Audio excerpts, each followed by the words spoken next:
Good to go, sir.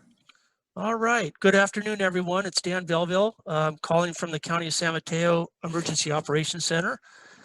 This is the third sort of part of our series of some outreach after the CZU fire, the first two of which we called the town hall meeting, and then the second or follow-up town hall meeting. Today's presentation is to provide additional or changing information that has occurred over the last couple of weeks that we think will be helpful to the community.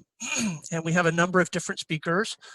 So we're going to use much the same format as we have in the past. But before I get started and talk about that format, I would like to introduce Supervisor Don Horsley, who has been instrumental in fire protection measures and all things fire in the county for quite some time, several years running, and has been very helpful to this process and some of the pieces that we're dealing with as we go through the recovery effort. So Supervisor Horsley, do you have a few words for us, please? Thanks, Dan.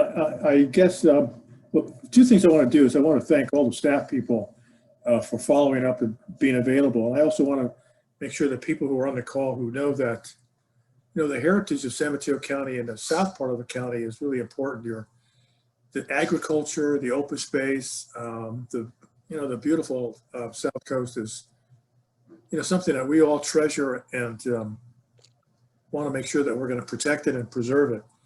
So this is we're just trying to hear on this meeting is to make sure that all of your questions are answered, that your life is basically put back together.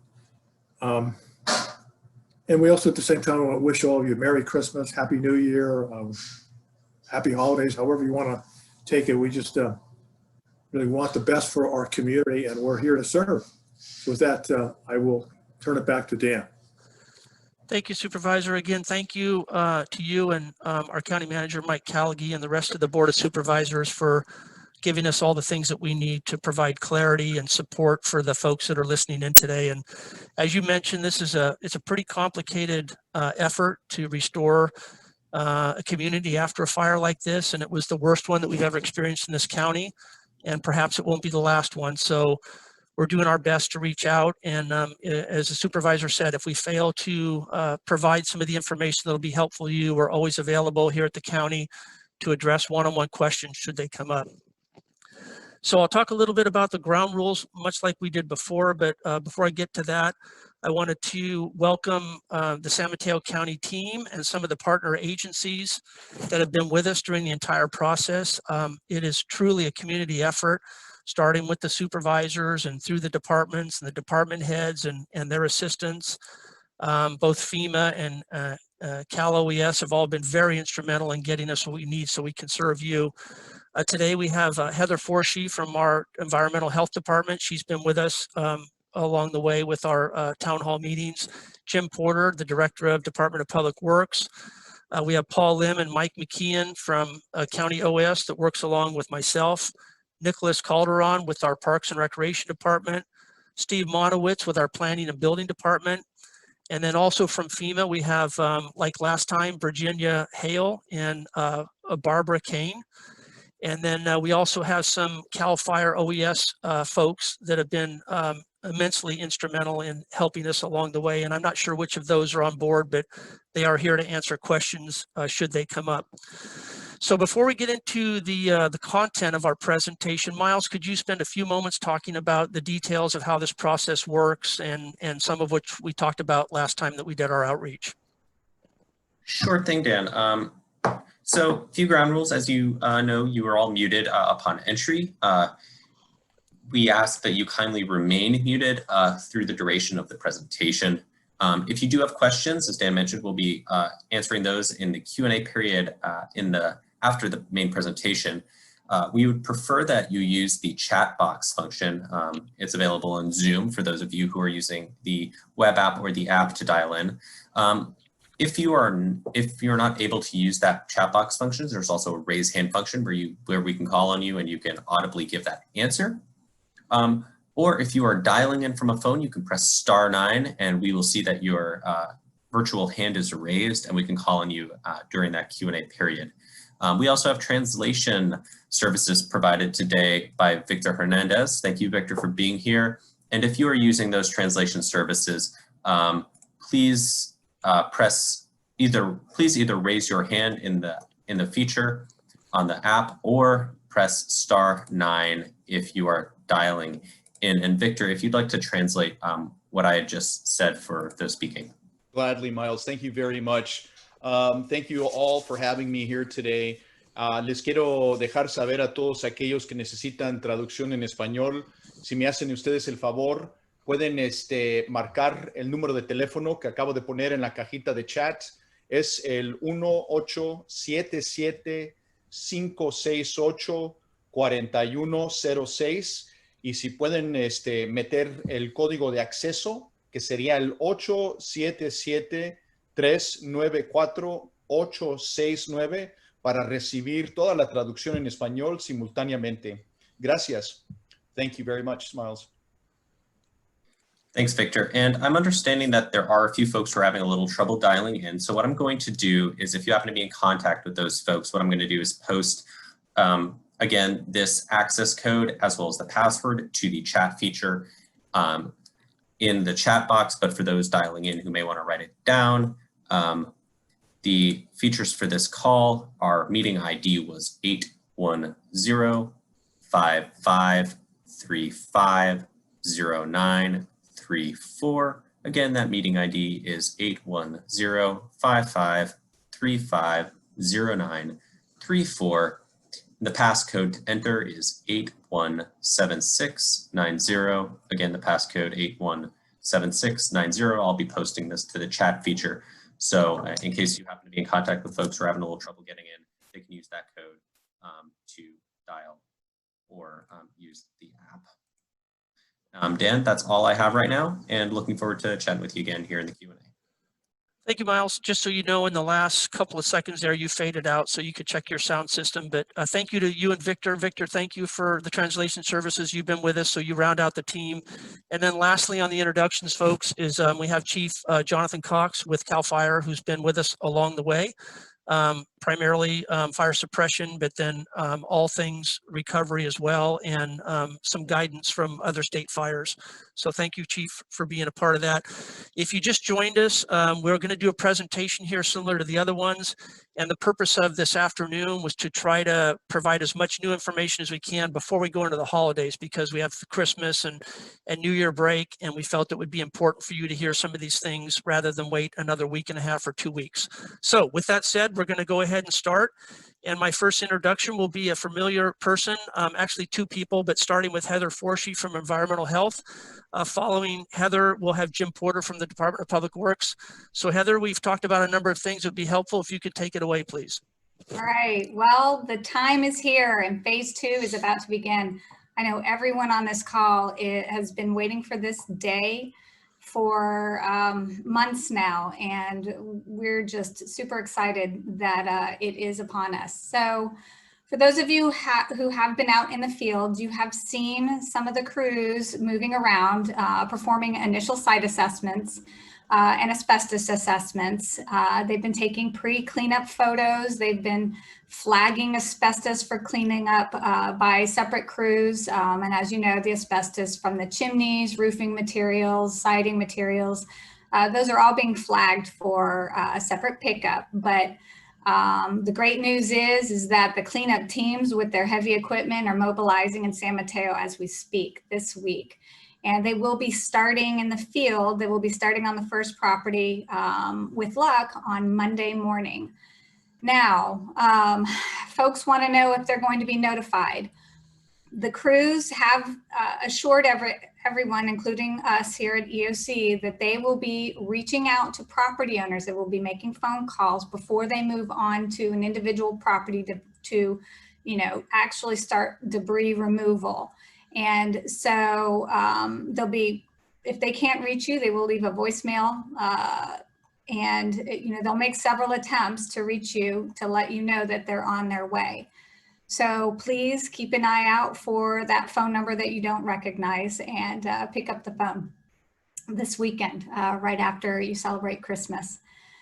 So let's talk about active cleanup operations. So for those of you who are unfamiliar with what's going to happen, there are going to be crews that are going to move on site. They're going to bring heavy equipment. They're going to have crews, teams out there, some of whom are going to be wearing head-to-toe protective gear. And it is incredibly important that you are not on site in the way while the crews are on site. It's a, you know, they're going to be busy moving, you know, large equipment around, and it's a safety hazard for you to be there walking around with them. So please be respectful, stand off the property. If you've got questions, you know, you can refer them, you know, ask me, or if there's somebody who can, you know, step aside and talk to you. Just be mindful that it is a safety hazard for you to be moving around on the property.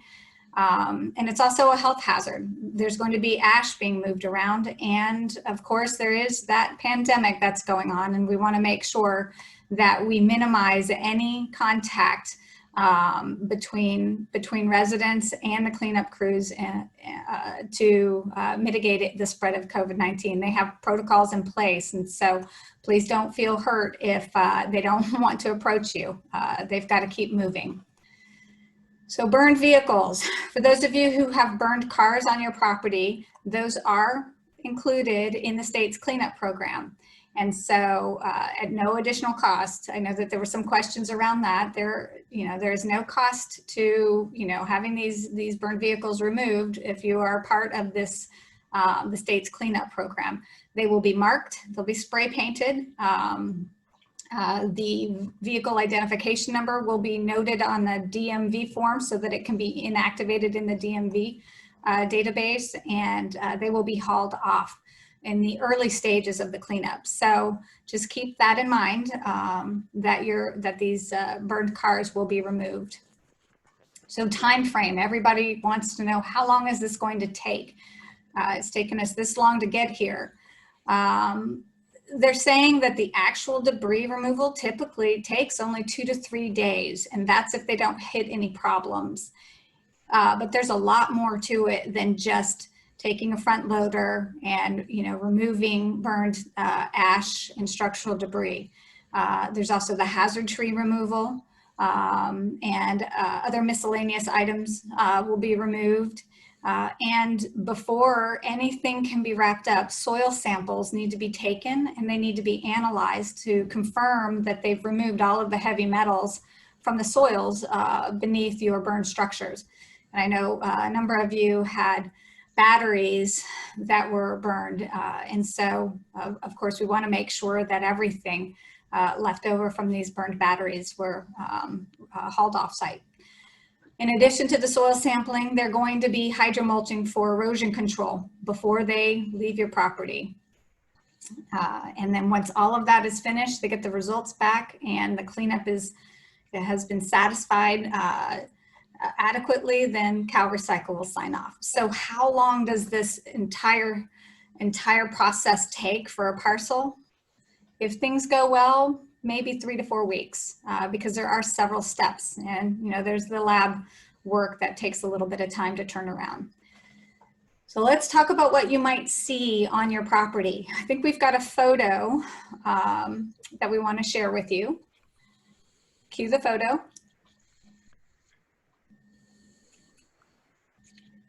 All right, so towards the end of the cleanup, you are going to see flags similar to this. And what these flags are their locations that soil samples will be taken. So there's going to be some marking on the flags, and the flags are roughly the perimeter of the debris footprint of a particular structure. So please don't touch them, don't move them or remove them. They are there for a reason, and know that when you do see those flags, that you're towards the back end of your cleanup, and so that's a good sign.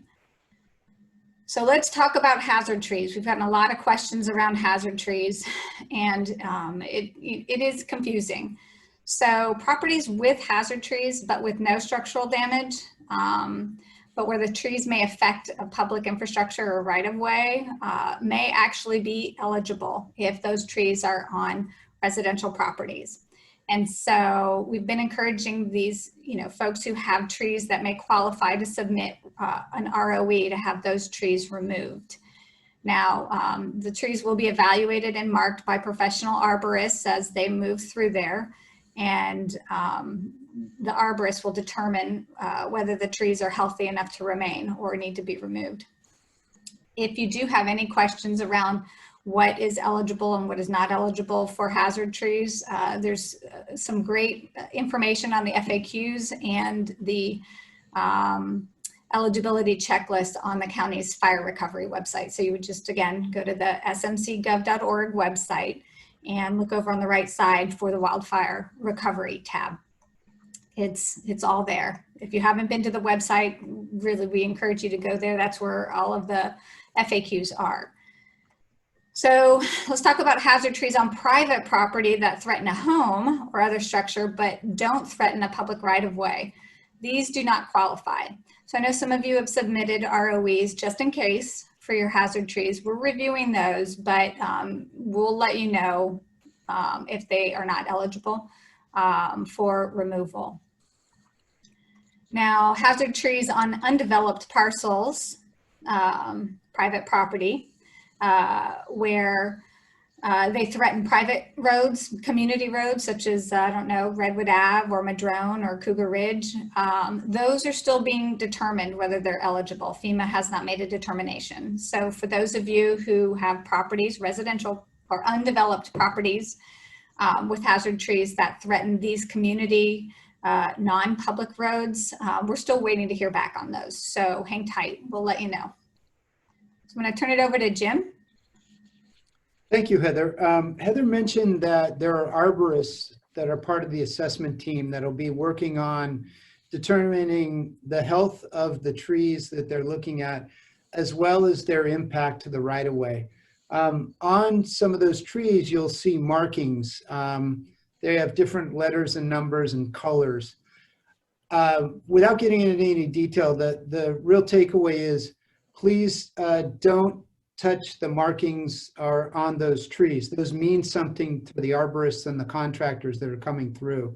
So similar to the flags, we just ask that you please don't disturb the markings on the trees so that when the crews come through, they'll be able to assess based upon the arborist determination whether those trees will be removed or whether they will stay. So thank you, Heather. All right, now let's go over these right of entry forms. Everyone on this call should know what an ROE is by now. So most of you who are eligible for participation in the state's program have already submitted an ROE, and we're really appreciative of that. There are a few of you who have not, mostly hazard trees. We're not, maybe on the fence as to whether you're eligible. The ROE form deadline for submittal was extended by the state to January 15th. And so if you have not submitted an ROE yet, but believe you may be eligible, please hurry up and submit this. If you've got any questions, we're all here to help you. And at the end of the day, if you submit an ROE, but ultimately are not eligible, we'll let you know. And there are several properties that have not been, who have submitted ROEs, but have not been accepted into the program yet. They're still pending review, and you know who you are. We've submitted the requests on your behalf. So let's talk about Spanish language ROE. We do have a Spanish language ROE posted on our website for those of you who would find it helpful to use that. So please access the county's fire recovery page to get the Spanish language version. Let's see, so let's cover the insurance. For those of you who did not read the ROE thoroughly, please review it again because it describes how the insurance will work for cleanup.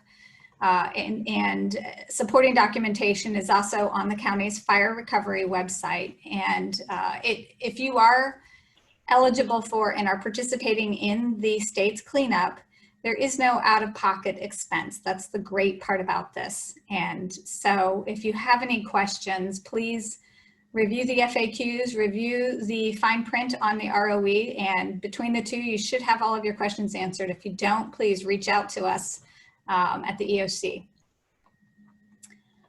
Let's talk about debris removal in general. So as we discussed the last time we were on this call, debris removal is required for all of the properties, regardless of whether you are eligible for and participating in the cleanup program, state's cleanup program, or not. And so if you are not eligible, you still have to go through a formal cleanup program. It's just with environmental health. So you can't clean the property up yourself. There is a process, and it parallels, it mimics the state's process. You have to have approved asbestos contractors identified. You have to submit a work plan to environmental health. You've got to go through the process, identify landfills, et cetera, et cetera. And ultimately, prior to signing off, you have to have soil sampling performed and reviewed by county environmental health. So you can't clean the properties up by yourself. It does require support and assistance and guidance from either the state or county environmental health. If you've got any questions around that, please contact us. San Mateo County's environmental health website and all of the information, there's a link on the county's fire recovery page. So if there are any commercial property owners here, I'm sorry to say that commercial properties in general, there are some minor exceptions, are not eligible for state cleanup. And so if you are not eligible, again, I hate to sound like a broken record, you need to contact environmental health before you start moving debris around. Also, if there are any residential properties that are rejected by the state's cleanup program for any reason, then they get kicked to county environmental health, and you start the same process, securing an appropriate contractor and subcontractors and going through the program with environmental health. So either way, it's going to be the same cleanup, either out of your pocket or courtesy of the state. And just to clarify, burned vehicles on commercial properties are also required to be removed, and environmental health will inventory and help guide you to remove those burned vehicles. So let's talk about relocating back to your property. There have been a lot of questions around this. We just started our phase 2 removal, and everybody's looking forward to having the structural debris and the hazard trees removed. And, you know, as soon as that's done, people want to start rebuilding. Now, before you can relocate back to your property, the urgency ordinance is pretty clear in that you do have to go through county environmental health and planning and building prior to relocating on your property, even temporarily. Now, I'll speak to environmental health concerns, and I've spoken with a number of you privately. There has to be a functioning way for you to dispose of waste. And also you've got to have a potable water supply, for example. And so these are things that we would want to make sure you have in place before even temporarily moving back into the properties. So it does require working with environmental health before you plan to do that. So I'm going to turn it over to Steve with planning and building to talk a little bit more about his requirements. Thanks, Heather, and good evening, everyone. Well, I think that there's probably 2 steps to getting back for many of you. Some might be a temporary relocation while you do your planning and execution of your rebuild. And the planning and building department has accommodations for that, but it's important that you diligently pursue the long-term rebuild, as you know, temporary structures are not an effective means of long-term housing. So we're here to help you with regard to the long-term planning and permitting required to rebuild your property. And we're happy to work with you to accommodate whatever temporary housing that might be needed while you pursue those permits. As Heather stated, having safe and clean infrastructure is a key component to that temporary housing, as well as the future rebuild. So I encourage you to work with her department to make sure that your water supplies and septic systems will be functioning effectively and will be able to accommodate your future needs. And if you have any questions about either the temporary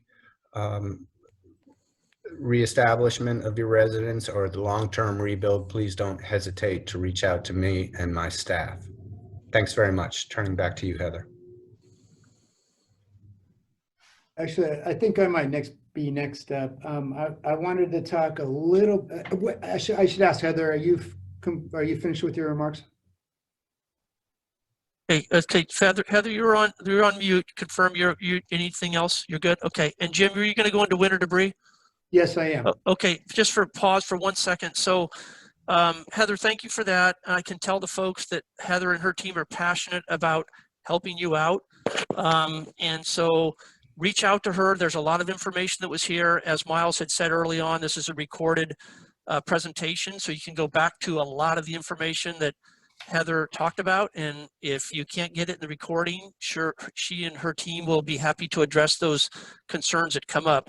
So that's the beauty of having this recording. A couple real quick things too, Jim, is on Cal OES, we have Byron Green, who is our state and local representative, and so he's on board if we have any questions. And then a reminder, like we did last time, if you have questions, we have a little bit more of the presentation, but jot it down, and we'll have this question and answer period if you want to get clarity from Heather or any of us. And I had one other note. I guess there was a problem with our call in, but I think it was just a mixed number. Miles, is that correct? If someone wants to call in as we get towards the end?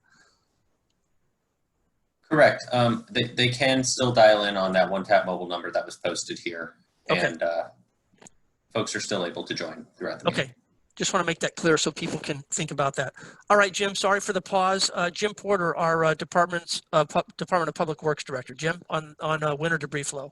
Thank you, Dan. I just wanted to speak briefly about winter debris flow potential. As you know, we've had a very dry winter so far, which is good, but we do expect rains this season. I just wanted to remind everybody about the what's called the WERT document, the Watershed Emergency Response Team document that was prepared by CAL FIRE right after the fires occurred. That document is extremely comprehensive and provides probability estimates of when debris flows may occur within the burn area.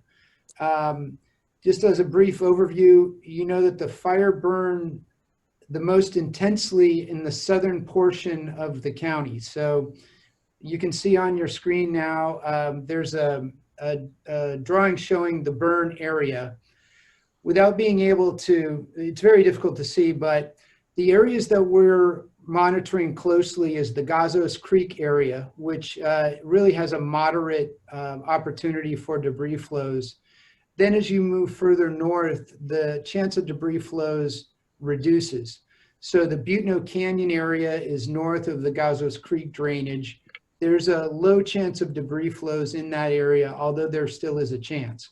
And then as you move further north, the hillsides along the Lomamar area and near the Pescadero Creek area also have a low chance of debris flow, but there is a chance of debris flow. So the WERT report goes into quite a bit of detail as to what amount of rainfall will trigger a debris flow. Just as a rule of thumb, that number's right about 0.2 of an inch every 15 minutes. So you figure roughly 0.8 of an inch in an hour. But you need to remember that that's just an estimate, that debris flows could occur with less rain or more rain. It's not really as predictable as we like, but we will be monitoring those areas. And I think Dan will go into a little bit more detail about weather radio offers and some of the work that the EOC will do in notifying people. So Dan, I'll turn it over to you. Thank you, Jim. Compliment to Jim and his team. His folks have gone up there after the most recent rains that we've had, although they've been mild. We are monitoring things and pay attention to the weather systems that come in. So it's been a multifaceted approach. We have a pretty comprehensive plan for debris flow.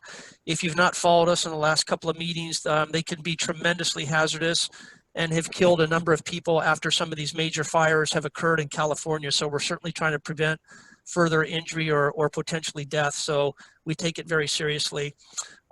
Jim's team will also post some signage. His teams are ready to not only clear out things that might get clogged up from some of the debris flow, but also to provide some signage in the area to remind people of the hazards associated with incoming or inclement weather and the rainfalls that he talked about.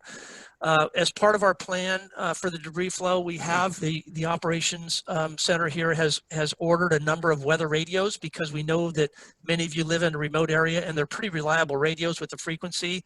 So Mike, I'll turn it over to you in the Office of Emergency Services to talk about how we're going to issue some of those radios. And if you're so inclined, Mike can answer some questions. Mike, please go ahead.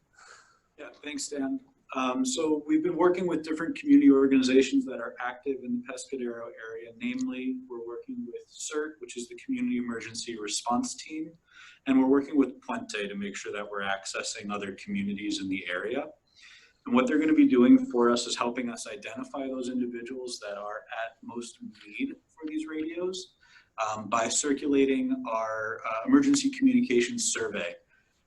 You might be familiar back when we sent out the original right of entry. There was another document that came along with that, which was asking what best ways you have to communicate available to you at your home. To date, we've received a number of those back, and we're cross-referencing those addresses against the image that Jim pulled up earlier, the word reports risk assessment. We want to focus really heavily on those areas that have that red tier, the significant increase in risk of debris flow. But we also want to make sure that we're spreading these weather radios out so that we can make sure that in the event of communication failures, there is a safety net for our residents.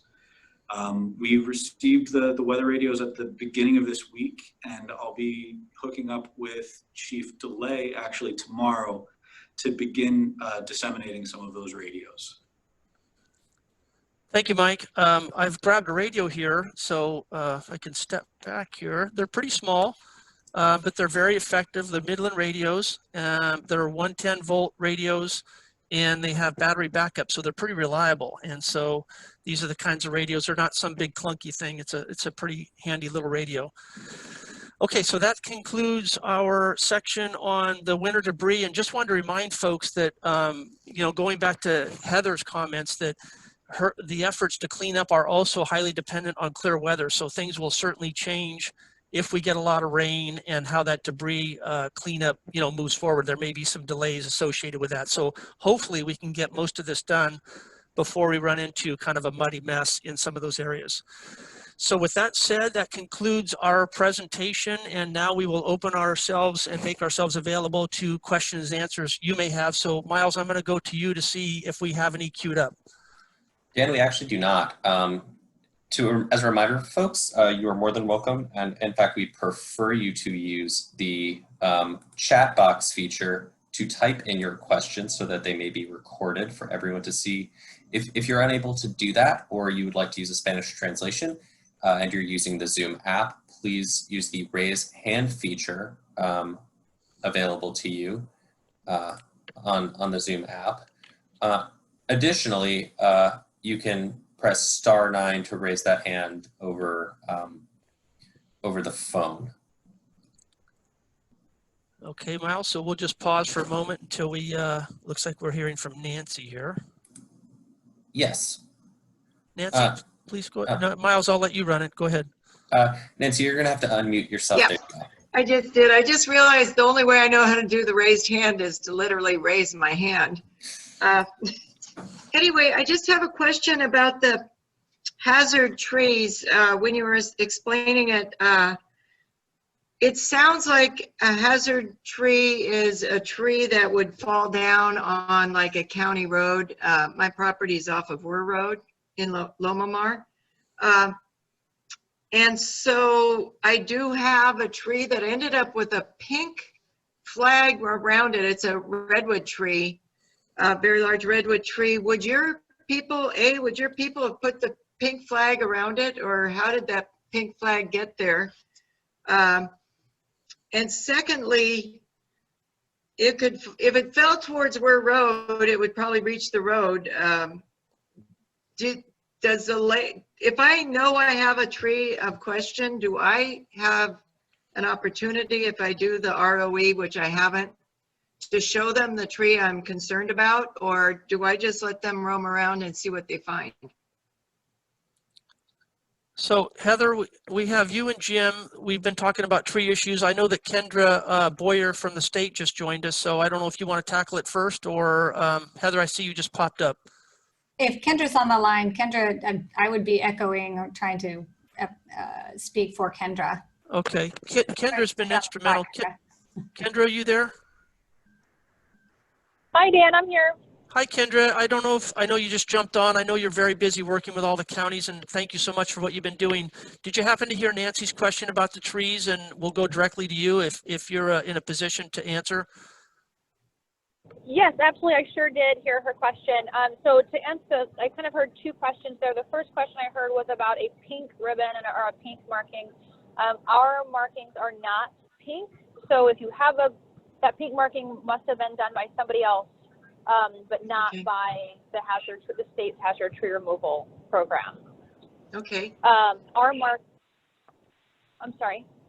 Go ahead. Our markings for both the right-of-way, the public right-of-way, and then private property is blue spray paint or orange spray paint. And forgive me, I'm unfamiliar with that road. Is that a county-maintained road?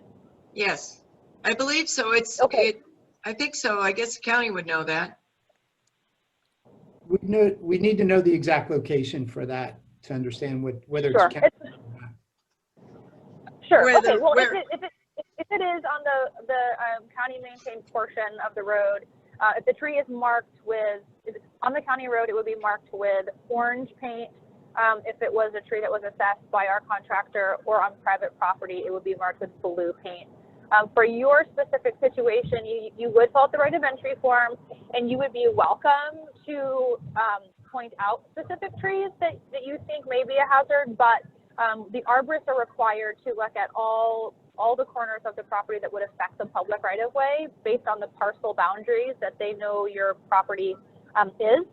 So they would be required to assess all trees that appear to have been affected by the fire, and then make the determination on whether they believe that they would survive or if they would die either now or within the next 5 years.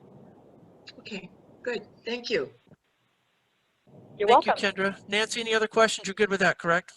I'm good with that. Thank you so much. Thank you, Nancy. If you could mute yourself again. And Miles, I'm going to go back to you to see if we have anything queued up. Yeah, we have a question from Casey from PMAC. Is the county still planning on staging heavy equipment in the South County if heavier weather is predicted?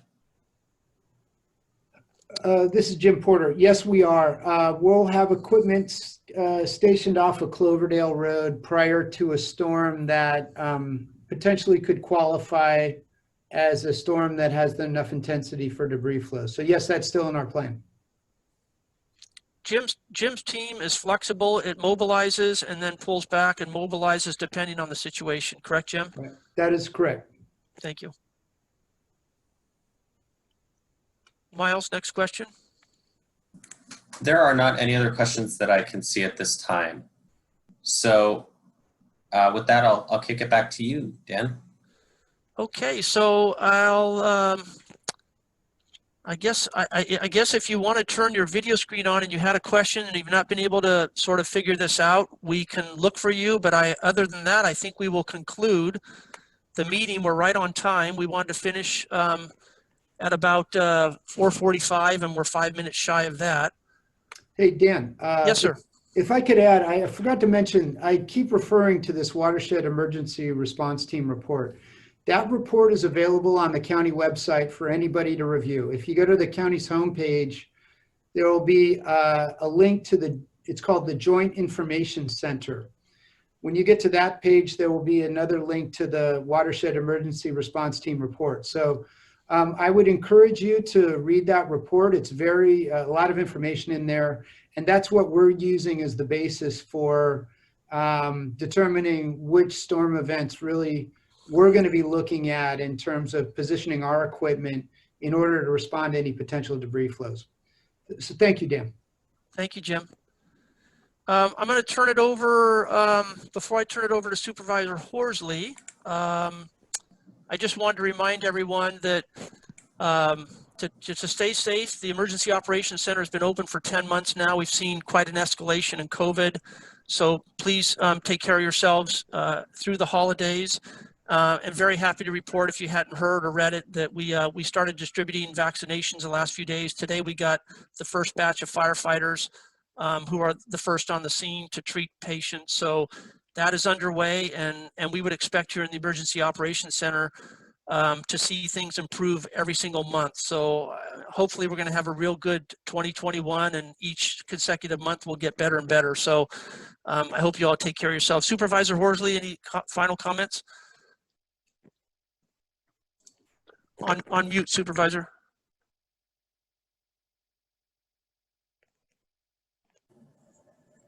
Kind of hard, a little trouble finding the little button there. But just some of the firefighters, the Kings Mountain firefighters, the volunteers some of them received their vaccination, I think within the last 24 hours. So they are hitting even volunteer firefighters. So I just want to let the community know about that. And I actually have a question, and it's not a question that anybody has to answer, but there's information that Casey Dunn sent me about a potential demolition of an old bridge and then the building of a berm. So I just want to make sure, because he sent me information, and then I then sent it to Steve Monowitz. So I just want to make sure that Casey and Steve have connected on that issue, because I know that people in Butin are really concerned about potential Steve? flows. Yeah, 10-4, Supervisor. All right, I like that, 10-4. Good. Back to the old days. 10-4, over and out. So you No, good over and out. I mean, there's a lot of conversation to be had, Okay. but we've connected. Thank you for forwarding that information, and yeah, we'll be happy to work with the folks as needed to protect that water supply, without a doubt. And my last comment is I really want to thank the staff people. You guys have really been on it and handling business in a way that's professional and rapid. And I think our constituents appreciate it as well. And I wish all of you a happy holidays, as well as all of my great constituents out there on the South Coast. Thank you, Supervisor. So looks like there's one more question, Miles. I just texted him. Miles, who do we have on board? Yep, we have Casey again from PMAC, who is asking the WERT, I don't want to pronounce that acronym, missed some VARS in Butano Canyon. Is there any use to updating that document? Paul, do you want to talk about that, the VARs in the EOC? Sure, and I would invite Jim to hop in any time to help me out here on the VARs. So the work team in their analysis of the post-fire debris flow hazard, and that's what the VARs are basically assessments of the chance of a debris flow in certain areas. So they are very technical, they're engineers, and they did their assessment very shortly after the fire. I don't even know if it was 100% contained. They were already out there making their assessments, and they canvassed the entire burn area. And so they have in that work report, and I believe it does break it down, they have a very specific criteria in what counts as a VAR and what VAR rating it is. I do not believe that they will be doing any reassessments at this time. There isn't any planned, so they probably will not be updating that work, unless there's another, heaven forbid, another fire or hazard out there. Thank you, Paul. Jim, anything to add to that? Not really. I think Paul covered it pretty well. That report is not prepared by the county. That's prepared by CAL FIRE. So I know that as the assessments continued, there were identifications of areas that I don't know if they're in the VAR report or not, but we've been hearing from folks on different values at risk. So I don't think the report's going to be updated, but I think that information has been collected. Okay.